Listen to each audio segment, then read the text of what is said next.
We're going to change it up a little bit here today, folks. I'm Terry. I'm Brett. Yeah, this would be the second episode of I think me and you have done together. Yes, Correct. Okay, so today we wanted to talk about what's going on, the latest news in college football, and it's not good. Stupid. Yeah. No, that's just it. Would have really liked to talk about the ridiculousness of the SEC scheduling and how Alabama and Florida cried, and the league gave them a better deal. But we have some pretty bad news now to talk about. So looks like the season is definitely in jeopardy, which totally sucks. Fucking sucks. I'm gonna say fuck a lot today. That's fine. So the MAC canceled the season, and you look at the headlines, they canceled the season because of coronavirus. Well, really, they're canceling the season because almost half their schedule was from Power 5 conferences who have gone to conference only. So now they don't have those games. They don't have those huge paydays.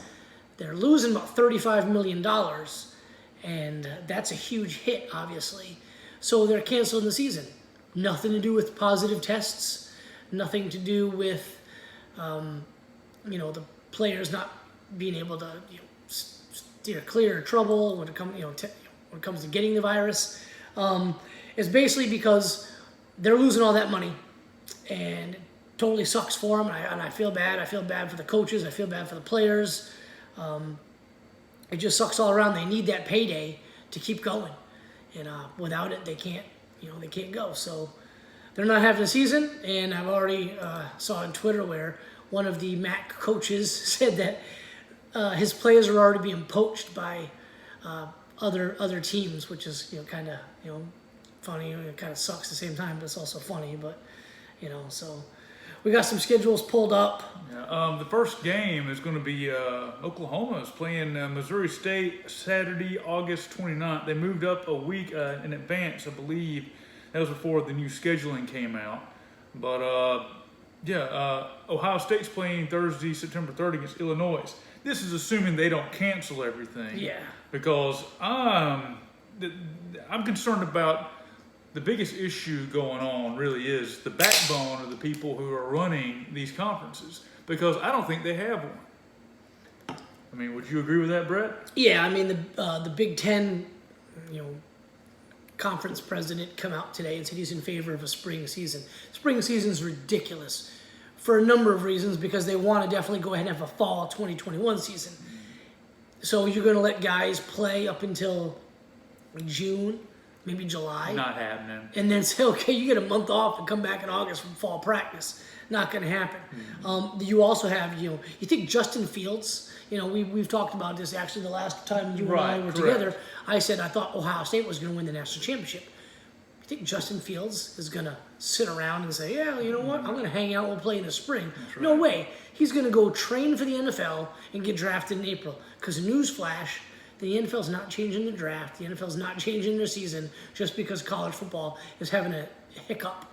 That's right, young man. Go get paid. Yeah, and Trevor Lawrence. I mean, we've all seen Rashad Bateman, wide receiver, Minnesota. Rondale Moore, wide receiver, Purdue. They're all going. There's a handful of other guys that have decided to do it. Forego the, opt out is what they're calling it, because they're first round talents. You even have guys that aren't first round talents that just have family members that are high risk, and they're opting out. I don't have a problem with anybody opting out.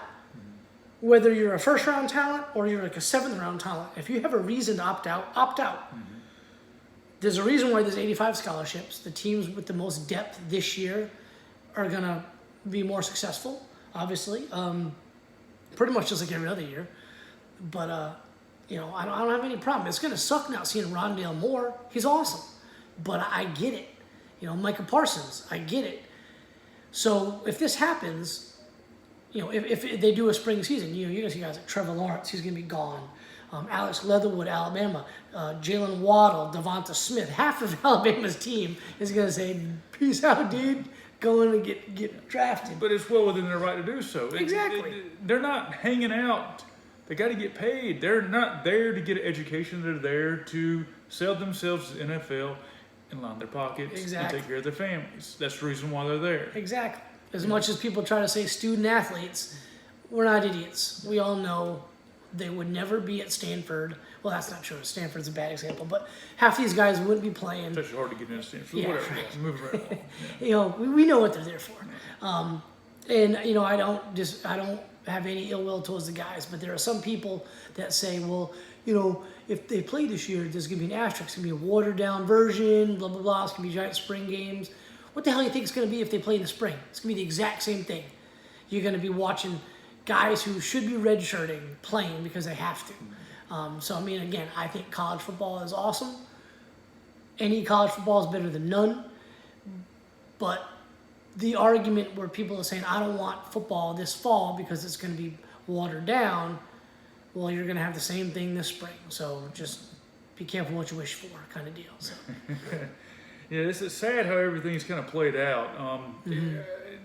Going to the games is part of the enjoyment of watching college football. Going on the road, taking road trips, doing anything and everything out there. You know, it's kind of fun seeing people you hadn't seen in a while. And Yeah. not being able to do that, that's going to be a bummer. I mean, it really is. Some of the people we tailgate with, we only see during football season, and they're just great people. I came to terms a couple months ago with the fact that I probably won't get to tailgate this year. I can tailgate at my house for a lot cheaper. We're doing it pretty good right now. Yeah. You know, I've come to terms with I probably won't get to see many games, if any. I'm thinking with my season ticket package, I might get to go to one, maybe two, but it's not guaranteed, so I'm not expecting it. I have come to peace with the fact I'm going to watch all 10 games from my couch. And I'm gonna grill out. I'm gonna drink beer, and I'm gonna make the best of it, and it's gonna be fun. And I'll Just probably like- make half of those games. Yeah. I mean, and just who like knows? I always do, you know, for most of the away games now that I don't travel to, you know, I'm watching from home. I was totally fine with that, but now they're talking about, you know, canceling the whole thing. The article, basically, the article come out today that they're expecting all the conferences to cancel by the end of this week, and That's, to me, the danger of all this. It's not the college kids. It's the assistant coach or the grad assistant and all these guys who are banking their futures on having a season, and they're not going to have one, or there's talk of not having one. These are things that you just can't have. You can't just shut down the industry just because you're, say, your elites running your programs, your board members at the schools, the board members running the conferences want to do everything. I don't know if that's so politically influenced or is there actual real concern about the student athlete. I question that because I just understand how the political climate is right now, and I feel like that plays a lot more of a factor in all this. You know, it's not about the students, it's not about the coaches, it's about, let's just see how much destruction we can cause, because not having those kids play is going to have a ripple effect. For the coaches, the players there's a walk-on probably at some school right now just chomping at the bit because he's going to get to play this year. In the way it's looking, if things go the way they're going, and over the past few days, he's never going to get a chance to play because time waits for no one. You know, that the careers come and go. I mean, you're not going to be able to do it because the guy who's graduating high school right now is going to play next year. They need that scholarship. You know, so something to think about. I would have disagreed with you 2 weeks ago on that, about, you know, that it was politically motivated, but I'm kind of starting to agree with you on it a little bit. Going to the fact that if it's canceled, the ripple effect, I mean, you're going to have catastrophic financial consequences to this. You know, football pays for the other non-revenue making sports. Say goodbye to women's volleyball, goodbye to your swimming and diving program, goodbye pretty much to your track program, goodbye to your softball. A lot of schools are going to lose baseball. Some schools that aren't big-time basketball schools as well, they're going to lose that. A lot of, you know, Title IX, see you later. You know, sorry, feminists, get all mad if you can, but whatever, it's happening. If this goes down the way it does, I'm probably in trouble for saying that. Well, I mean, you're speaking the truth there. And, you know, I don't want this to happen, No. but it's got catastrophic effects. If you don't have that money from football, It's not just going to affect your athletic program. It's going to affect your school. You can't make that money. All of a sudden, well, guess what? We got to cut some programs. So now you don't have an art program. Or boom, your music program's gone. We got to furlough X amount of teachers. It's going to have a huge catastrophic effect financially. Right. And, that sucks. That's where we're headed. I was listening to the radio the other day.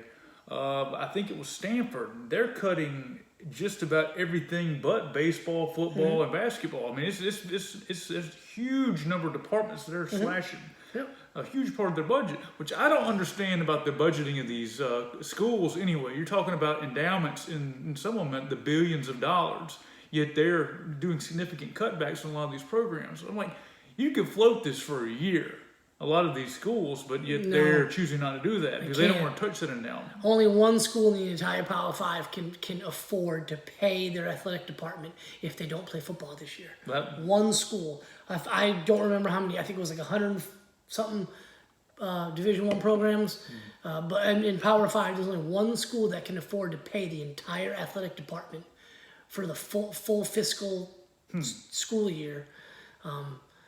So basically, if they don't play, like Tennessee can't, University of Tennessee in the SEC, which is the best conference in the nation. Let's like not even freaking kid ourselves. University of Tennessee cannot pay their football staff if they don't have a season. Just with the $45 million they would get if it was on TV only. We're talking no fans in the stands. They got to refund every season ticket holder. $45 million, they can do it. If they don't play at all, they cannot pay Jeremy Pruitt and his staff. I'm sorry, I'm making it shake. It's okay. But they can't pay him.